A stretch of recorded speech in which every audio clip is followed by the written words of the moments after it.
വാഹനയാത്രക്കാർക്ക് പ്രതീക്ഷയേകി Angamaly Kundannoor ബൈപ്പാസിന്റെ GST വിഹിതവും റോയൽറ്റിയും ഒഴിവാക്കാൻ സംസ്ഥാന സർക്കാർ തീരുമാനിച്ചു. ഇന്നലെയാണ് ഇത് സംബന്ധിച്ച് പൊതുമരാമത്ത് വകുപ്പ് ഔദ്യോഗിക ഉത്തരവിറക്കിയത്.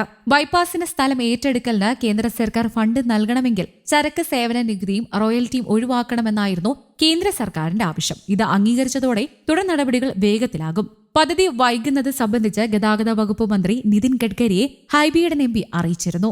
അരൂർ ഇടപ്പള്ളി ബൈപ്പാസിലെയും ഇടപ്പള്ളി അങ്കമാലി പാതയിലെയും ഗതാഗത കുരുക്കിന് പരിഹാരമായാണ് എറണാകുളം ബൈപ്പാസ് നിർദ്ദേശിക്കപ്പെട്ടത്.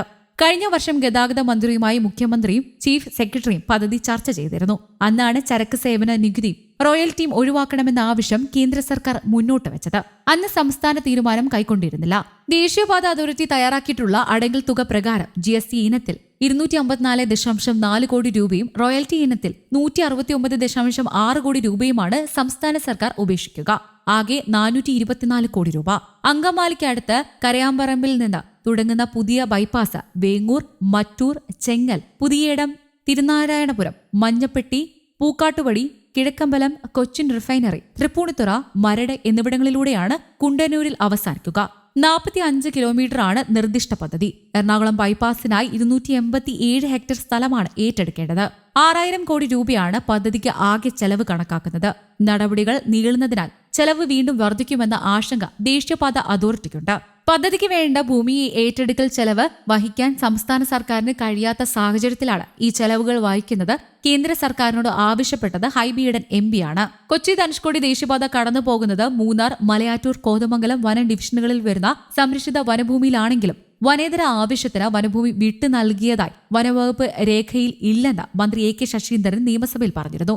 പാത കടന്നു പോകുന്ന നേര്യമംഗലം മുതൽ വാളയാർ വരെ ഭാഗം 1997 മുതൽ റോഡ് പുറമ്പോക്കാക്കിയിട്ട് സബ്മിഷനിൽ MLAമാർ പ്രതിപാദിച്ചത്. വനംവകുപ്പ് രേഖയിൽ അപ്രകാരം രേഖപ്പെടുത്തിയിട്ടില്ലെന്നും മന്ത്രി ചൂണ്ടിക്കാട്ടി. വനസംരക്ഷണ നിയമം അനുസരിച്ച് വനഭൂമി വനേതര ആവശ്യത്തിന് തരം മാറ്റും മുൻപ് കേന്ദ്ര സർക്കാരിന്റെ അനുവാദം നേടണം. ദേശീയപാത അതോറിറ്റി ഇക്കാലം അത്രയും റോഡ് വികസനം നടത്തിയതായി പറഞ്ഞിരുന്നുവെങ്കിലും റോഡിന് ഇരുവശവും നിബിഡ വനമാണ്. റോഡിന്റെ വീതി സംബന്ധിച്ച് 1996 പൊതുമരാമത്ത് ഉത്തരവ് കേന്ദ്ര അനുമതിക്ക് ശേഷം ഉള്ളതാണോ എന്ന് രേഖ പരിശോധിച്ച് ഉറപ്പുവരുത്തണമെന്നും മന്ത്രി ചൂണ്ടിക്കാട്ടി. രാജഭരണകാലം മുതൽ 100 അടി വീതിയിൽ പൊതുമരാമത്തിന് വിട്ടു നൽകിയിട്ടുള്ളതാണ്. റോഡിന് നടുവിൽ നിന്ന് ഇരുവശത്തേക്കും 50 അടി വീതി ഭാഗം വനംവകുപ്പിന് അവകാശമില്ലെന്നും തടസ്സം ഉണ്ടാകരുതെന്നും ഹൈക്കോടതി വിധിച്ചിരുന്നു.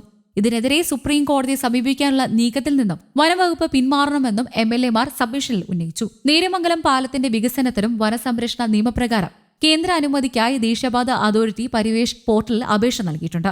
ഇത് സജീവ പരിഗണനയിലുമാണ്. വനഭൂമി വനേതര ആവശ്യത്തിന് ലഭിക്കാൻ അപേക്ഷ നൽകിയതിൽ നിന്ന് പ്രദേശം വനഭൂമിയാണെന്ന് ദേശീയപാത അതോറിറ്റിക്ക് ബോധ്യപ്പെട്ടിട്ടുണ്ട്. ഭൂമിയുടെ നിലവിലെ അവസ്ഥ സംബന്ധിച്ച് വനം, റവന്യൂ, പൊതുമരാമത്ത് വകുപ്പുകൾ തമ്മിൽ അഭിപ്രായ വ്യത്യാസം നിലനിൽക്കുകയാണ്. News desk, Kerala Kaumudi.